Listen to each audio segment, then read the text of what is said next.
Bom, pessoal, então bora falar agora de Alfonso Guimarães e Eduardo Guimarães, tá? Dois Guimarães simbolistas aí da mesma época, mas que não são parênteses, tá? Pelo menos não que eu tenha notícias, tá? O Alfonso é mineiro, o Eduardo é porto-alegrense, né? Gaúcho e tal. Então vocês vamos por ordem de assim cânone, né? Mais importante, geralmente que mais costuma cair em provas, né?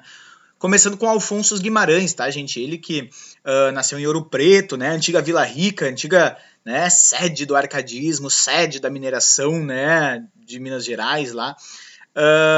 E já numa Ouro Preta mais decadentista, mas ainda muito firme, né, a cultura barroca, principalmente, né, do Aleijadinho, do Mestre Ataíde, nas igrejas, nas capelas, etc. Tá? Ele tem uma poesia muito rica, eu particularmente acho muito bonita os versos deles, mas eu queria primeiro contar um pouquinho da vida dele, tá? Quando ele era ainda jovem, adolescente, ele estava noivo de uma moça chamada Constanza, né? E ela acabou falecendo subitamente aos 17 anos de idade. E isso acabou traumatizando muito a vida dele, né? E esse trauma vai acabar se reverberando para dentro dos seus versos, né?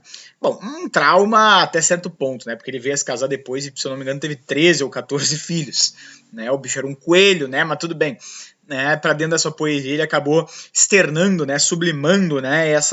Esse grande vazio, né? Da perda da mulher amada. E eu já vou chegar nesse ponto, mas de primeiro, né, tópico, já que eu queria dizer, é que geralmente nos seus versos há uma mulher morrendo, tá? E nem sempre ela é relatada como uma mulher amada, tá? Eu boto a morte da amada aí, mas às vezes é a morte de uma mulher, tá? Há uma figura feminina que se esvai, digamos assim.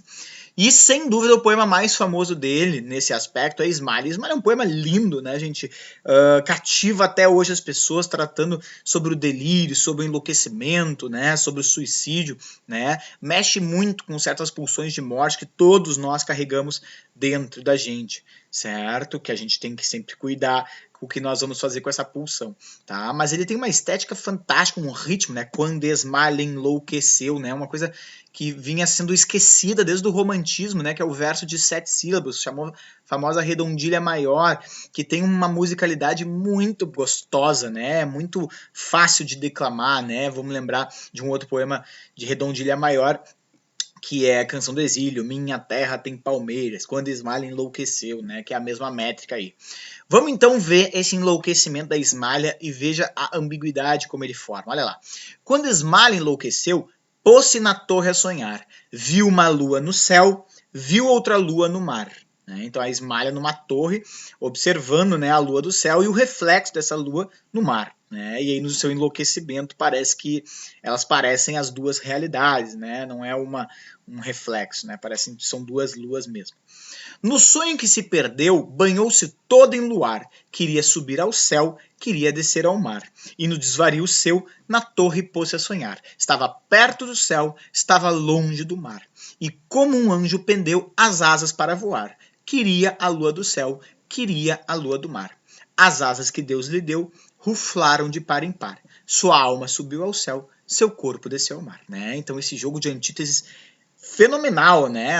Perto do céu, longe do mar, a lua do céu, a lua do mar, e a alma que sobe ao céu e o corpo que desce ao mar, uma espécie de delírio, né? E aí aparece até uma espécie de perdão, né, desse suposto suicídio pela loucura dela, porque Deus que dá essas asas, né? Então Deus não a abandona de certa forma, geralmente o suicídio, né, como a gente acompanha em Hamlet, por exemplo, né? A gente quem é mais cristão, mais leitor da Bíblia, sabe, né, que o suicídio é um pecado, é tu defrontar teu horário de morte que Deus te escolheu e tal, né? Mas aqui não, parece que Deus ampara, né, essas asas que vão poder subir para o céu, né, vão fazer com que a alma dela possa subir ao céu. Né? Então, um poema que eu acho muito bonito. Esse nome Smile, inclusive, acabou, né, na cultura popular sendo muito associado, né, a um certo de tipo de personalidade meio junk, assim e tal. Né? Eu conheço algumas bandas que já fizeram a música Smile tratando um pouco sobre loucura. Né? Mas eu acho belíssimo. Esse sim, né, pessoal, Hão de Chorar por Ela os Cinamomos já é um poema mais direto para Constanza, certo? E também é igualmente belo. Não sei se igualmente, mas é muito belo também. Olha lá. Hão de chorar por ela os cinamomos, né? Os cinamomos, as plantinhas. murchando as flores ao tombar do dia.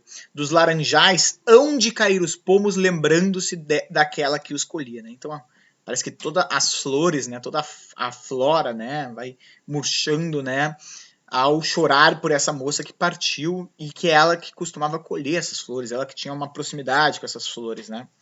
As estrelas dirão, ó, saiu da flora e vai para o céu, né? As estrelas dirão, ai, nada somos, pois ela se morreu silente e fria. E pondo os olhos nela como pomos, hão de chorar a irmã que lhe sorria, né? Então as estrelas também, assim como as flores, vão chorar, não, nós nada somos, né? E agora a lua que lhe foi mãe, carinhosa, que a viu nascer e amar, há de envolvê-la entre lírios e pétalas de rosa.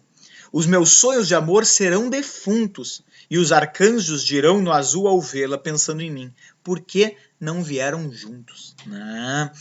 Uma coisa meio macabra, meio soturna, né? Tipo assim, por que ele não morreu junto com ela para que eles viessem juntos? Há uma espécie de macambúzio, né? Uma coisa meio macabra para selar um amor muito mais profundo que a realidade, né? Então a morte vale a pena, de certa forma, né, para os arcanjos, né?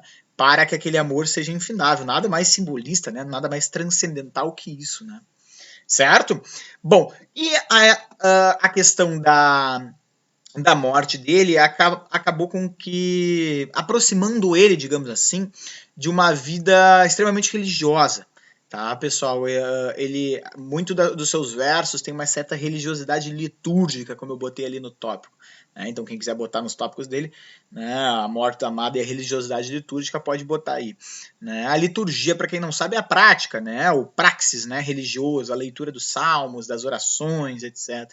Né? Então, muitos poemas dele parecem, assim, de certa forma, buscas de consolações, né? Orações em buscas de consolo. Né? Ele tem muitos poemas para a Virgem Maria, por exemplo. Né? Curiosamente, né, a postura da mulher, né, a falta da mulher, né, e a Virgem Maria como se preenchesse esse vazio aí, né, do carinho, do afeto materno. E eu trouxe esse poema aí, Catedral, que é um poema bastante longo, tá? Vou acabar nem lendo ele, mas eu queria destacar o chamado estribilho, né? O estribilho, para quem não sabe, é o refrão dos poemas, tá? É quase que sinônimo, né, pessoal? Onde ele vai mostrando, né, digamos assim, o passar do dia. Então ele começa, entre brumas ao longe surge a aurora, né? Então no início do dia, tá? E aí olha o refrão ali, ó. E o sino canta, canta em lúgubres, né, em tristes responsos, em tristes respostas, pobre Alfonsos, pobre Alfonsos. Né? E aí depois, o astro glorioso segue a eterna estrada, uma áurea certa lhe cintila em cada refulgente raio de luz. Então agora o sol, já saímos da manhã, lá do início da manhã, e já estamos num dia de sol aí. Né? E aí olha o refrão na sequência. O sino clama, então antes era o início da manhã e o sino canta. Né? Agora é o dia e o sino clama. Agora a sequência. Por entre lírios e lilazes desce a tarde esquiva.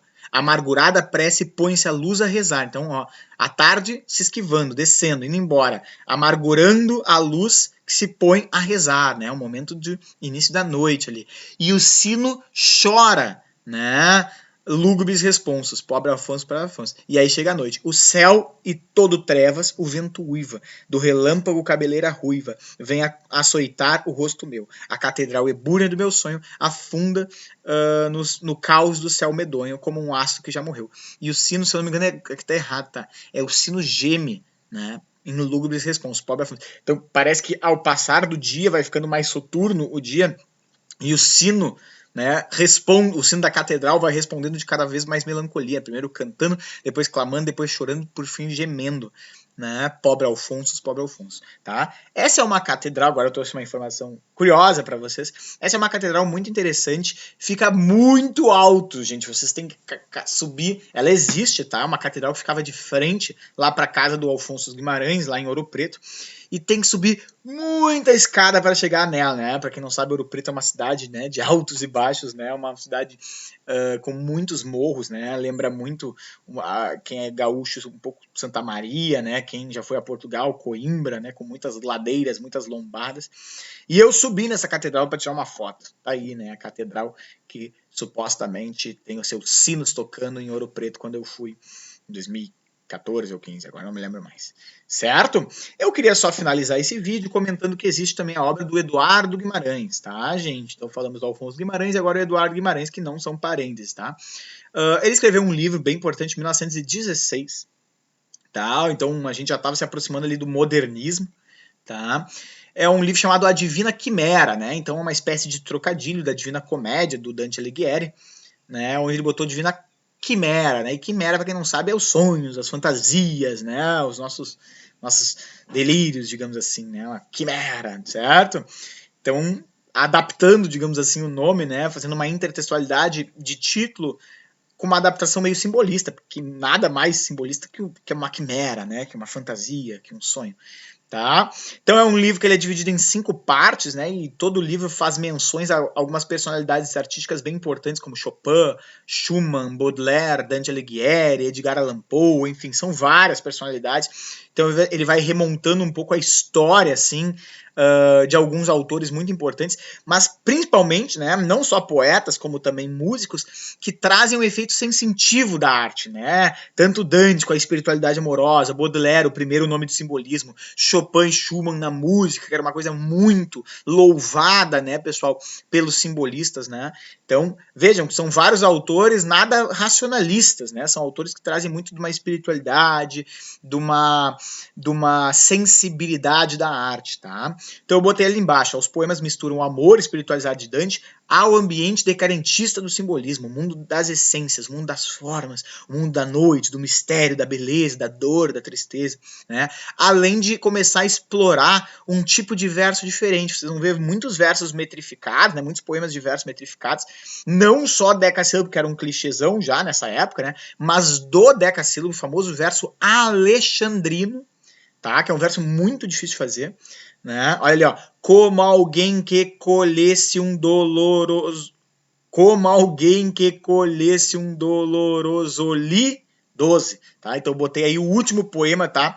O poema final do livro, tá? Que ele é todo em dodecassílabo, né? Um soneto em dodecassílabo, tá? E ele fala ali do doloroso lírio, da sombra azul, do jardim claustral, do meu sonho de amor, do súbito delírio. Deita-te a expirar, ó noite, a grande flor nupcial. A noite é uma grande flor nupcial. Então vejam que tá reunido aí vários elementos do simbolismo, são muito interessantes. É um livro que só vocês botarem aí em PDF, vocês podem ter acesso a ele tranquilamente, tá? Como quase toda obra aí, né, do século XIX, toda ela já tá divulgada aí para nós, tá, gente?